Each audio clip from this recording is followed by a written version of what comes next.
ملت محترم سامعینو، الله جل جلاله مو سره زما په کامل ایمان باندې استقامت او خوشحالي بار بار نصیب وګرځو.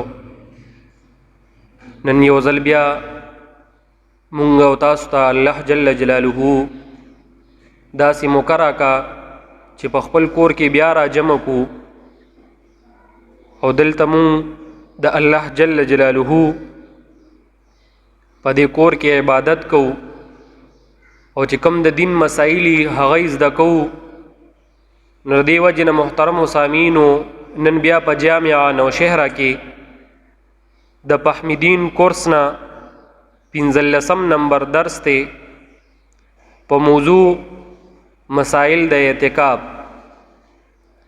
محترمو سامعینو، ډیر کرتا خلق داسی کنارینی که زنانی اعتکاف تکینی خو په مسائلو باندې پوهه نه. نو ردی وجنا د هغه کم اعتکاف چی اکثر اغي داسې کارونه پای کیو کی په مسائلو نه پوهې چې هغه خپل اعتکاف خراب کی. نو موږ تاسو ته د اعتکاف مسائل چې کوم نه په دې باندې پوهه دا ضروری ده چې مو تعالی پته ولګي چې د اعتکاف څه مسائل دي. محترم سامعینو، دا خبر یاد ساته، اعتکاف چې کوم نه دا په درې قسمه دي: واجب، سنت او یو نفلی. یو واجب اعتکاف دی. محترم سامعینو، واجب اعتکاف هغه لوي چې هر کله یو انسان نظر ومني چې یاره زما دا پلان کې کار وشو، بیا به زه دومره وخت پورې اعتکاف کوم، د الله جل جلاله په کور کې به قیام کوم. چې نظر ومني زما دا کار وشو، یا داسې خبرو کی چې یاره زبا د الله جل جلاله په کور کې دومره ورځې قیام کوم، اعتکاف پکوم، نو دی له اعتکاف واجب وای. دا اعتکاف واجب دی. او چې کله دی دا نظر ومني بیا به دا اعتکاف دی خامخا کوي، دا په د باندې واجب شو. دویم نمبر اعتکاف چې کوم نه دا سنت دی. محترم سامعینو، سنت اعتکاف هغه اعتکاف ته وایي چې د رمضان المبارک په هیره عشره کې د غلس ورځې چې کمی پدې کې اعتکاف کوي، د الله جل جلاله په کور کې دی قیامو کی اخیری لس ورځې، نو دا اعتکاف چې کوم نه دا سنت دی. محترم سامعینو، دلته دا خبر یاد ساته چې کله انسان په جمعات کې اعتکاف کوي، دا سنت اعتکاف نور دې لپاره نیت هم لازمی دی. کدا نیت دی په پښتو کې وي او که په عربی کې وي، خو عام دغه انسان لدا پکار دی چې کله دې اعتکاف تکینی چې نیت داسې وکړي چې زه د الله جل جلاله د رضا دپاره په هیره عشره کې د سنت اعتکاف نیت کوم. دا کول او ویل دا ډیر زیات ضروری دی، هغه په زړه سره هم او په خوله سره هم. او دا خبره هم یاد ساتئ، تاسو ته ما پښتو کې هم وویل د اعتکاف نیت عربی کې هم ضروری دی، او بیا د دې په معنی باندې ځان هم پویول پکار دی. په عربی کې د اعتکاف نیت داسې دی: نویتو سنت الاعتکاف، ما نیتو کو د سنت اعتکاف. دا نیت یادول او په دې باندې ځان پوهول. محترم سامعینو، بیا دا خبره هم یاد ساتل پکار دی چې کله انسان اعتکاف تکینی نو په شلم روجه باندې د نور پریوتونه مخکې چې دغه انسان اعتکاف تکینی، او کله چې د دې اختتام کوي نو چې کله د عید الفطر میاش اولی دی شي نو دغه انسان بیا د اعتکاف نه راپاسي.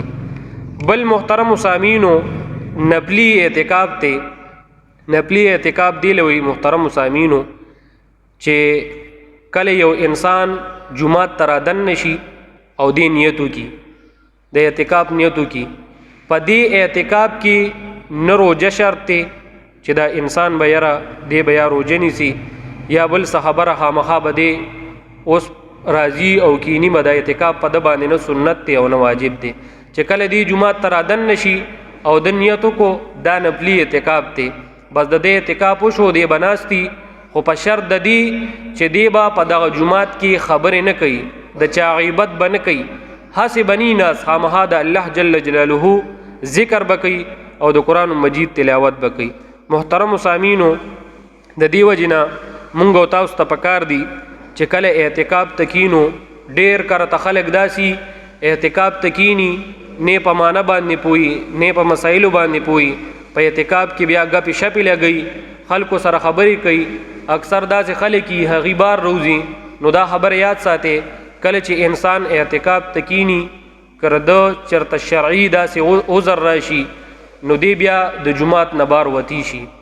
او که مثال دله داسې قضای حاجت راغو په جماعت کې ځای نه نو بیا دی بار وتی شي. او چې کله دی اعتکاف ته ناستی په کم مسجد کې دی قیام کوي، په دغه مسجد کې د جمعې مونځ نه کیږي نو بیا دی بل جماعت ته د جمعې مونځ دپاره تلی شي. او د خبرو نه پکې اجتناب پکار دی، ځکه د نبی علیه صلات وسلام حدیث مبارک دی. نبی علیه صلات وسلام فرمایي وی کله چې انسان په جماعت کې ناستی او دا انسان خبرې کوي، چې کله وی دی خبرې کوي وی د د خولې نسخه بدبویږي او د دغه بدبویې په وجه باندې فرشتې د دنه لري تختی او زی او د الله جل جلاله په دربار کې چې کوم دی دغه انسان شکایت کوي.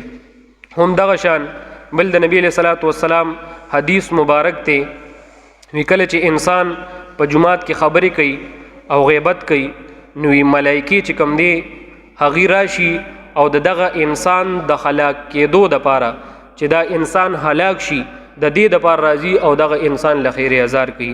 نو مونږ او تاسو ته پکار دي محترمو سامعینو چې کله مونږ نیت د اعتکاف وکړو چې په دې اهمو مسایلو باندې ځان پوهه کړو او په اعتکاف کې بیا چا سره اسې ګپې شپې نه لګو، ځکه اعتکاف چې کوم دی تاسو ته د دې نه مخکې مونږ موضوع ویلې وه چې اعتکاف ته نبی علیه صلات وسلام حدیث مبارک دی وی اعتکاف داسې عمل دی چې دا انسان د الله جل جلاله په کور کې چې کوم دی ځان وقف کی، او چې کله انسان د الله جل جلاله ته ځان وقف کی او دغه قیام کوي په مسجد کې وی دا انسان د هر قسمه ګناه نه بیا بچي.